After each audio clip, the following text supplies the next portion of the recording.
Government shutdowns occur when the out party has lost power in the House and the Senate. The Democratic Party is in a doom loop. All of these main issues, they're on the losing side. So they don't have the leadership and they don't have the votes. Why are they doing this? Why are the Democrats shutting down the government? How's it going to end? What's going to happen?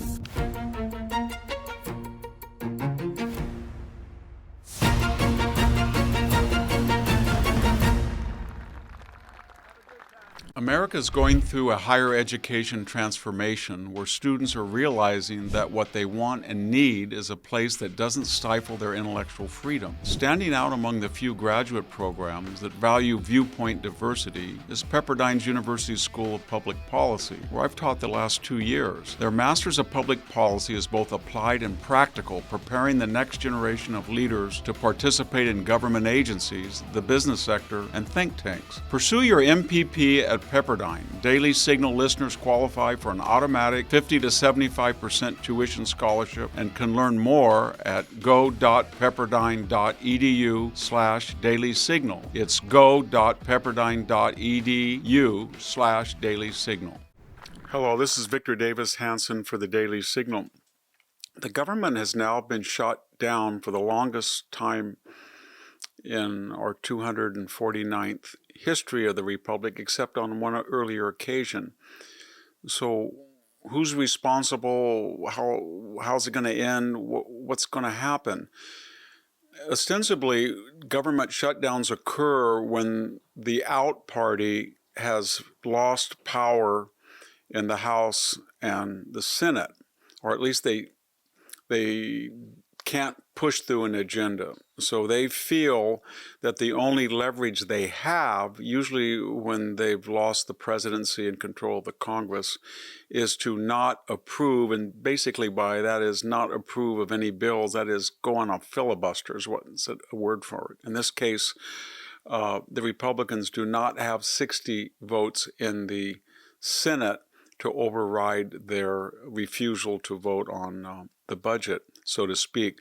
Why are they doing this? Why are the Democrats shutting down the government when we have a history of these shutdowns?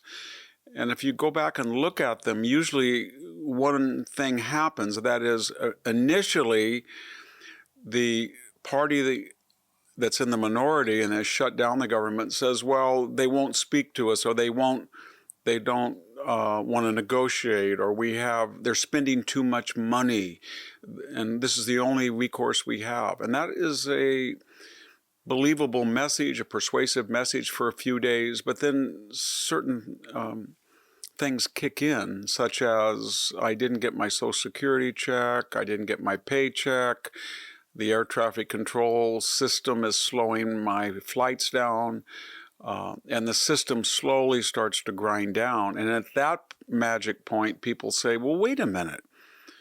We had an election. You guys, whether Republicans or Democrats, lost. And now you're kind of poor losers, and you're saying you're losing in chess, so you want to overthrow the board and say, I'm going to shut it all down. And then public opinion starts to go against the people who shut down. I think we're at that point now where the Democrats are seeing a diminishing return on their investment of shutting the government down. Why did they do this? The historian Thucydides said for most disagreements, there is the pretext, the prophasis, and then there's the real cause, the idea.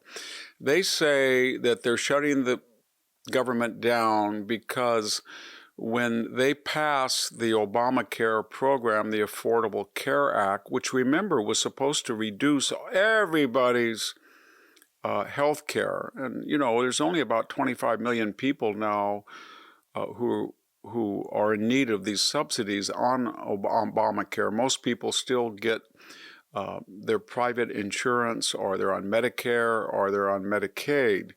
But when this program did not prove to be affordable, as everybody predicted it wouldn't, when you bring a lot of people into the system that can't pay for it, and you require put these rules and regulations on the medical profession, something has to give, and that gift was cost.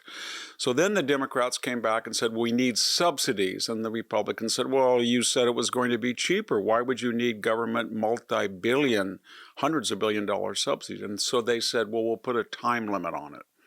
Well, that time limit expired or will expire, and they knew that.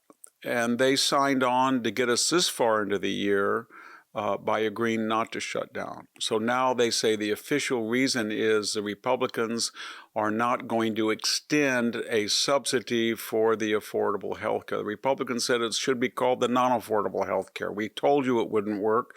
Why do this? Let's rewrite the whole thing or get... So that's the pretext. But there's two other reasons. One, in the general chaos of things, they think that it hurts the end party, in particular Donald Trump. In other words, they look at Trump and they say he's reduced crime. There is no such thing as illegal immigration anymore. He's addressing illegal aliens that are criminals, 500,000. He's pursuing them. He's deported many thousands of criminals. There's been 7 or 8 ceasefires abroad. He may bring peace to the Middle East. He's restored the military's shortfall in recruitment. There's 50,000.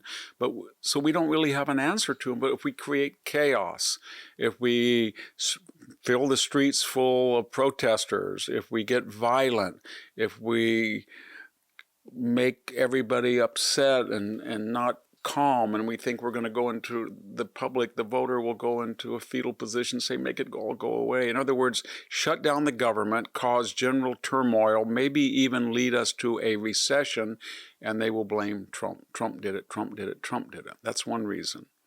The other real reason that they're not telling us is that the Democratic Party is in a doom loop. In other words, on all of these main issues, defund the police, open borders, illegal immigration, the trans sports issue, what we saw abroad, pro-Palestinian, pro-Hamas versus Israel. They're on the losing side. And they do not have a charismatic Bill Clinton or Barack Obama to carry them through in a nationwide referendum on these unpopular votes. So they don't have the leadership and they don't have the votes. And so they're looking for something to do, as I said, to cause chaos. But more importantly, they have a reason why they don't have charismatic leaders, and they have a reason why they're unpopular, and that is the party has passed the establishment by. Nancy Pelosi, Chuck Schumer, all of them are ossified, calcified dinosaurs. And a young group of Mondanis are running on issues that, while they may be popular in a particular jurisdiction or an East Coast liberal city, they have no residents nationwide. And they will be running for office in the midterms. They're going to be challenging incumbents like Chuck Schumer. And they can win in this neo-socialist, DEI, far-left, Green New Deal constituency. But the old guard is saying they will lose in a general election, just like McGovern did, and they will take us down for 20 years. So now what we have to do is we have to give in a little bit, because they're saying we're old fuddy-duddies at letting Trump, go to the races. He's successful. Can't they stop him? We'll stop him. So now we're going to shut down the government so they can tell to the base, we're just as radical as you are. And who's the loser in the final analysis? The American people, because the Democratic Party, who shut the government down, is basically saying, we're Samson and we've got a hand around each pillar and we're going to pull down the whole thing on top of you. This is Victor Davis Hanson for the Daily Signal. Thank you for tuning in to the Daily Signal. Please like, share, and subscribe to be notified for more content like this. You can also check out my own website at victorhanson.com and subscribe for exclusive features in addition.